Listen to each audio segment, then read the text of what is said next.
Hola, ¿qué tal? Bienvenidos. Mi nombre es Saúl Montoro y estamos aquí en Distrito Cultura.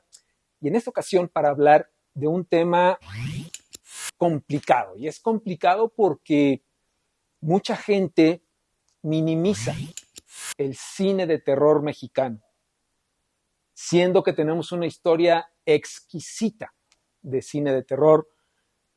Pues podría decirse que hasta muchas veces a la par del cine que se ha hecho en otras partes del mundo. Porque además es curioso, desde que el cine mexicano empezó a hablar en 1931, gracias a la película Santa, lo siguiente que se filmó fue esta película, La Llorona, del cubano Ramón Peón, de 1933.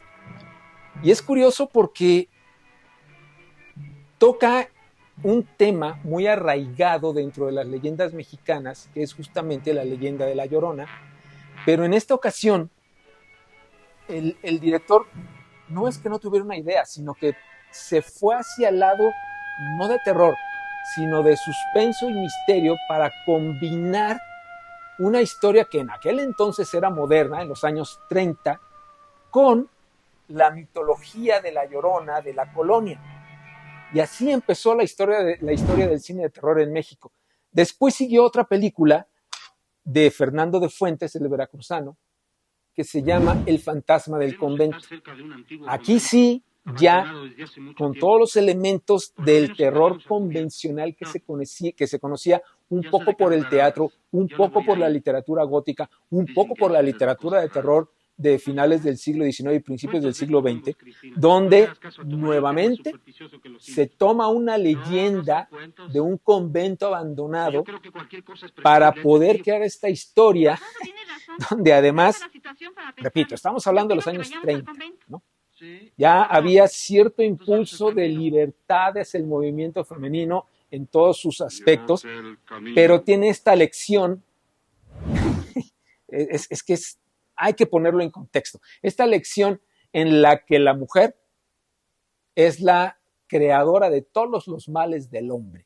Así, ese es el único, digamos, inconveniente, pero que visto en contexto, resulta muy interesante con el fantasma que se le aparece a este grupo de tres amigos que son la chica, el chico y el amigo de uno de los chicos, ¿no? Que al final trata de ponerle el cuerno, pero eso es otra historia.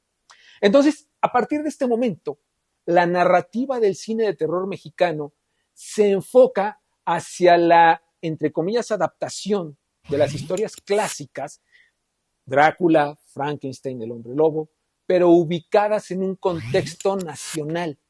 En lugar de ser castillos en los Cárpatos, son haciendas abandonadas en el Bajío, en el centro de la ciudad, en el sur, donde los monstruos se van desarrollando dentro de un microcosmos que es el pueblo, que están azotando con sus fechorías y sus tonterías de chuparle la sangre a cuanta víctima se les ponga enfrente en el caso de los vampiros.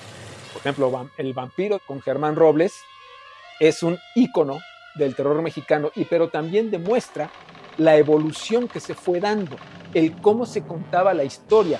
Al llegar al punto de que en México hicimos algo que no se hizo en ningún otro país, que fue combinar el cine de lucha libre con el cine de monstruos. Entonces tenemos al Santo y Blue Demon que se enfrentaban a los monstruos más delirantes, psicodélicos y hasta burdos, porque eran de peluchito tieso o de hilitos, los murciélagos, y los combatían igualmente a la menor provocación, eso sí, sin faltar a su cita en la Arena México.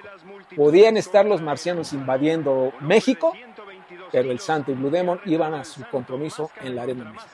Infaltable. Entonces, y eso va continuando durante todas estas épocas. Y después de la lucha libre entran los comediantes, que bueno, que eso también es un poco inspirado en el cine de terror estadounidense, con Abbott y Costello, con El Gordo y el Flaco. Bueno, aquí se mezcla con Resortes, con Tintán, con Clavillazo, que por cierto, Clavillazo, que es el comediante pobre y diablesco por excelencia, tiene una película muy buena y muy divertida, que es El Castillo de los Monstruos, con Germán Robles haciendo la de Drácula, ¿no? Entonces, en México tuvimos ese menú tan exquisito de combinar el terror con los monstruos, con la comedia, con la lucha libre, y así nos mantuvimos durante mucho tiempo, donde de pronto presentábamos cine de fantasmas de gran categoría en los años finales de los 50 y principios de los 60 y hasta los 80, como Veneno para las Hadas, como el Libro de Piedra y todo eso de Enrique Taboada, que era no terror, sino era un suspenso tipo el cine de la Hammer, el cine inglés, donde no te mostraba nada. Lo que hacía Taboada era llevarte de la mano en la oscuridad y que tú mismo te espantaras con tus terrores. Él no mostraba nada, te dejaba en la oscuridad y tú te asustabas. Ese cine se hacía en México y se hacía de muy buena manufactura durante mucho tiempo. Después vinieron los 80, como que bajó, vino el nuevo cine mexicano en los años 90,